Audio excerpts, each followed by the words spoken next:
Thank you. Hello, good afternoon. I'm going to talk to you about continuity now. I'm going to discuss primarily, is there continuity in Radio 4 continuity? It's been going for 45 years on Sunday, if you can believe that. And I want to touch upon today, how did it all begin, and how does the sound compare today to back then? If I can get this to work. The time is just now 10 minutes to 12. This is David Dunhill, and this is the end of the home service for today and for all days.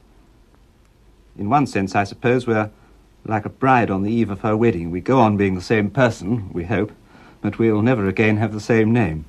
Tomorrow at 6:35 a.m. we become Radio 4. So, goodbye, home service. Two of the best words in the British language. And still, I'm sure, the only answer you can give to the question, what is Radio 4? This is BBC Radio 4 on Thursday, the 12th of January. It's 5:20. Good morning, this is Susan Ray. I can tell you that John Hammond is limbering up for the shipping forecast to start us off, and then in 10 minutes it's news briefing with the paper review, business and sport. First, a look ahead to tomorrow, when we shall meet a graceful castaway. So that was David Dunhill closing down the home service with a really random link, I have to say, and trailing ahead to the brand new Radio 4. And the last voice you heard there was Susan Ray, the rather fabulous Susan Ray from earlier this year. So the Radio 4 voice is very important to our listeners. It's the voice of authority and accuracy. We have a very intimate relationship with our audience. As you probably know, the Radio 4 schedule is a bit of a beast. It's complex and it's massive. But it's thought-provoking, funny and dramatic. It's storytelling at its very best. But there's an awful lot of it. And continuity is the glue between these parts. It's a bridge to get the audience from The Archers, where there could have been a really horrendous storyline, to an arts programme, or from a documentary about child slavery to comedy. That's what continuity is there for. The audience trust us, and they trust continuity to use pace, tone and dignity when they deliver the Radio 4 schedule to them. It's a subtle art. Even reading the shipping forecast uses a different discipline to any other, I would argue, on radio today. It's delivered very straight, there's no rhythm, there are no frills. It's a bit like a poem, but with no emotion, which I know sounds a bit of a strange thing to say, but trust me, listen to it. We don't tell our listeners what to think or how to feel. And I would argue that Radio 4 is the voice of the nation. It's a network that speaks to you at times of national crisis and celebration. This is BBC Radio 4. We now present live coverage of the marriage of His Royal Highness Prince William of Wales to Miss Catherine Middleton.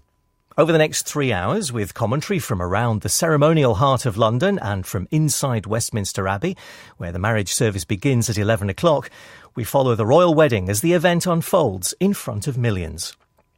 So, let's join the BBC radio commentary team and presenter James Naughtie.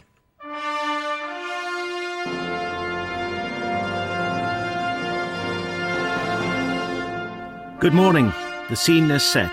The streets of London filled with crowds, and draped in Union flags there are soldiers, sailors and airmen lining the ceremonial route. A bride waits in her hotel, and in a few minutes Prince William of Wales, second in line to the throne, will leave Clarence House for their marriage in Westminster Abbey. And once again the Abbey becomes the focus of a great national event, a wedding that will be listened to and watched around the world, not a formal... That was James Naughtie there, ending that last bit. A bit of a national treasure, Naughtie. Also, speaking of national treasures, Charlotte Green and Harriet Cass are due to leave Radio 4 next year. They've had amazing history at Radio 4. Between them, they've had over 70 years' service on this network.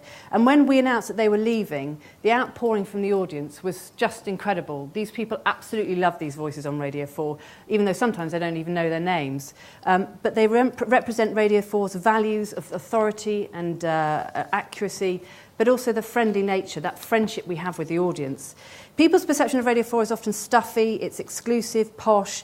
But if they listened, they would hear a network that entertains as well as challenges. And through our station's sound, we seek to try and change some of those perceptions. I'm not talking about jingles with bells and whistles, but the content and how we use that to communicate to the audience.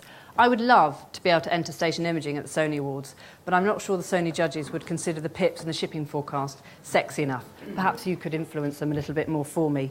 I'm going to play some examples now of how we've taken a couple of our so-called sacred cows and changed the perceived sound of them to speak to a new audience whilst maintaining the fundamental principles so valuable to our core. South 304 backing east from 92 to 95 FM and 198 Longway. On digital and online. This is BBC Radio 5 Live. This is BBC Radio 4. On Bank Holiday Monday, Women's Hour and Men's Hour get together for a show about secrets. From the minor everyday stuff to the big revelations. I'll be teaming up with Tim Samuels to hear the perspective of men and women from around the UK. The show will be jointly broadcast on Radio 4 and Radio 5 Live. And it's a first for the two programmes. So join us if you can for a little piece of broadcasting history. On BBC Radio 4, this morning at 10. We also know that our audience has a huge sense of humour, and we put this out on April the 1st, but rather disappointingly, we didn't get any complaints, but we did make the papers. After more than 6 decades, BBC Radio 4 is updating The Archers. The Archers is a great show, but we kind of want it to be ahead of the curve. Radio 4's commissioning editor for drama, Jeremy Howe. We ran focus groups, and collectively we felt it vital to reflect the increasing urbanisation of society. The plan is to relocate the residents of Ambridge wholesale to a city environment. It'll be gritty, it'll be on trend, and perhaps as a nod to the soap's rural origins, there'll even be a small petting farm. The New Archers, original British long-running drama on BBC Radio 4. So, is there continuity in Radio 4's continuity? I would say yes. We have the same values now as we had 45 years ago, but we have evolved a little bit. We are loosening up a little bit, or as I like to say it in meetings, we are undoing one more button on the continuity shirt. Thank you for listening. I can't believe that we've been here for about 2.5, 3 hours and we've talked about 12 or 13 completely distinct things. The format is great and I'm just really pleased with it. It hammers through loads of different things. You can barely keep up. It's a bit relentless, but in a good way. It's been a great day. Lots of good people to talk to, lots of good people to listen to, and lots of good things.